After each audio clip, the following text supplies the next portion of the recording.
Greetings and salutations, everybody. Welcome back. I have another little movie review slash recommendation here, but before we hop in, if you are new here, I like to make these little videos about things I enjoy and like to share, usually about film, and they seem to lean a lot towards horror these days, but I do work in some other genres, especially if it's something from like the 80s or 90s that I feel like we rarely hear about these days, and I want to see if it's actually aged pretty well, or if it didn't really age at all and I end up not doing a video about it.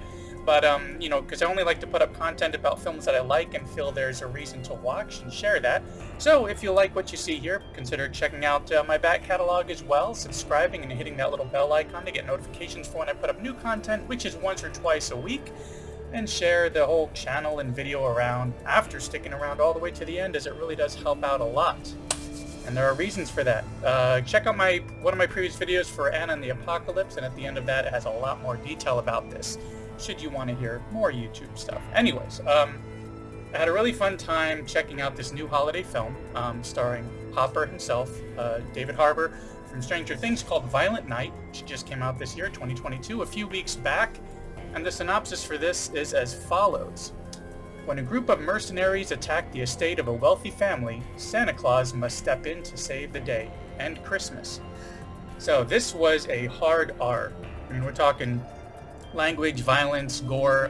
Definitely not one for most kids, although, when I was younger, I would have loved to have kind of stumbled across this one late at night on cable, kind of give me a break from the Emmanuels, from other stuff that I would have come across on cable back in those days, because this one is just filled with a whole lot of action. Over-the-top, ultra-violent action, and it doesn't really take long to kind of get going and get you on board with this whole cast of characters. Seeing Santa, who's played by David Harbour, seeing his disillusion sitting at this bar in the UK, kind of complaining about how greedy and selfish the world is, and especially kids, how you give them a gift and within 30 seconds that joy kind of disappears in their face as they're just on the lookout for what the next gift is that they're going to get. So many of them just wanting either cash or gift cards or video games, but nothing really all that special anymore. But throughout that, of course, we also get to see a few little things kind of worked in to let the bartender character know, and us as the audience, that he really is Santa, So anyways, we quickly get introduced to the rest of our cast as well to kind of get things going, seeing everybody kind of arriving at this mansion for Christmas, this rich family that is very dysfunctional and greedy and rotten all around, but there seems to be something kind of shady in their past as well. But so anyways, they have this at this mansion, they have this immense security because of how huge the mansion is and how rich this family is and how important they are. So as this family is taken hostage, as part of this plot to steal this fortune from this family, Santa happens to be there on his route, and he sees that one of the kids is on the nice list, meaning really nice and selfless. A kid who kind of counters his previously established disillusionment, where he feels he needs to try to make things right and help out this kid because they really are a good kid who's on the nice list. And wow, he really does help out in a very violent and gruesome way. What that gives us is kind of like this cat and mouse kind of game, feeling a little bit like a mix of Die Hard and Home Alone, but with a whole lot more violence thrown on top of all of that. So we get some really interesting kills along the way.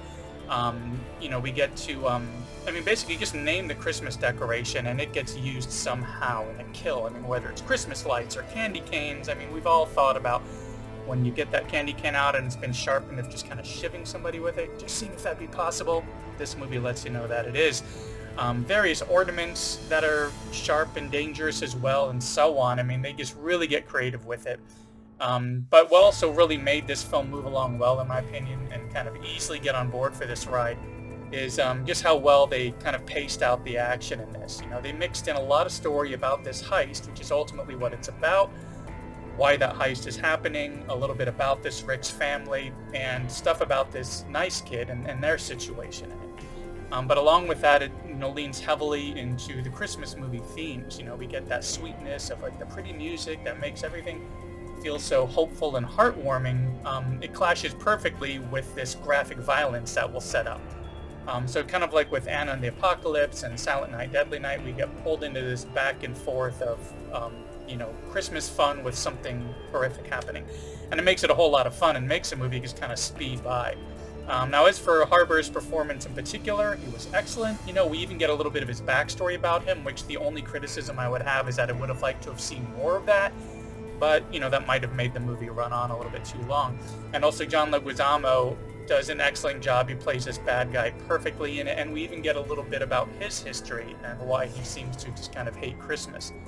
So honestly, I was really surprised at how well they kind of put this whole project together and balanced everything within it, where we got the humor of it just being Santa of all people going around, you know, in this action kind of, you know, situation, taking people out.